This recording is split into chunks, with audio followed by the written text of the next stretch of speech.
Good morning and welcome back, everybody, to our daily Bible reading challenge, our 52-day challenge. This is day 46. It is July 16th, and we are on Acts chapter 22 today. Let's dive right in. Brothers and fathers, hear the defense that I now make before you. When they heard that he was addressing them in the Hebrew language, they became even more quiet. And he said, I am a Jew, born in Tarsus in Cilicia, but brought up in this city, educated at the feet of Gamaliel, according to the strict manner of the law of our fathers, being zealous for God, as all of you are this day. I persecuted this way to the death, binding and delivering to prison both men and women, as the high priest and the whole council of elders can bear me witness. From them I received letters to the brothers, and I journeyed toward Damascus to take those also who were there and bring them into bonds to Jerusalem to be punished. As I was on my way and drew near to Damascus, about noon a great light from heaven suddenly shone around me, and I fell to the ground and heard a voice saying to me, Saul, Saul, why are you persecuting me? And I answered, Who are you, Lord? And he said to me, I am Jesus of Nazareth, whom you are persecuting.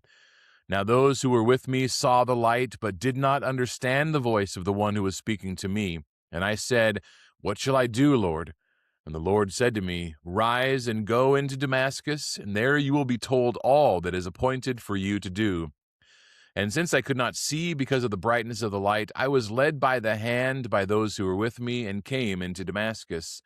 And one Ananias, a devout man according to the law, well spoken of by all the Jews who lived there, came to me, and standing by me said to me, Brother Saul, receive your sight. And at that very hour I received my sight and saw him.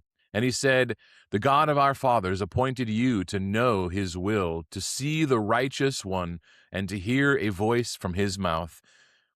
And for you will be a witness for him to every one of what you have seen and heard. And now, why do you wait? Rise and be baptized, and wash away your sins, calling on his name.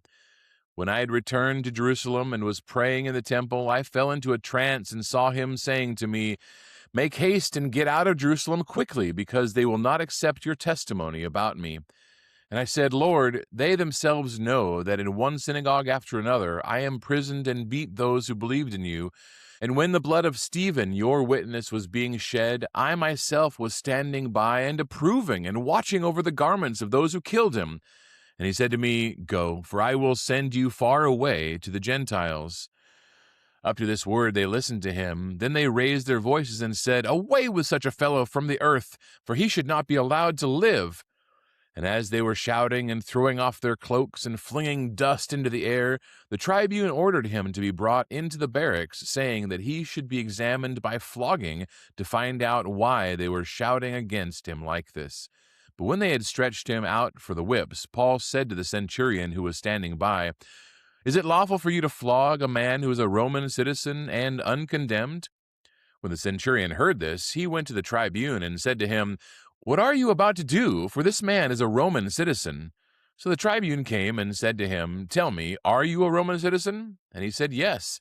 The tribune answered, I bought the citizenship for a large sum, Paul said, but I am a citizen by birth. So those who were about to examine him withdrew from him immediately, and the tribune also was afraid, for he realized that Paul was a Roman citizen and that he had bound him. But on the next day, desiring to know the real reason why he was being accused by the Jews, he unbound him and commanded the chief priests and all the council to meet, and he brought Paul down and set him before them. All right, Paul begins his own defense in Jerusalem. As the Spirit had foretold, he is going to be persecuted by the Jews, and it's coming true. All right, everybody, God bless. We will see you tomorrow for our next chapter.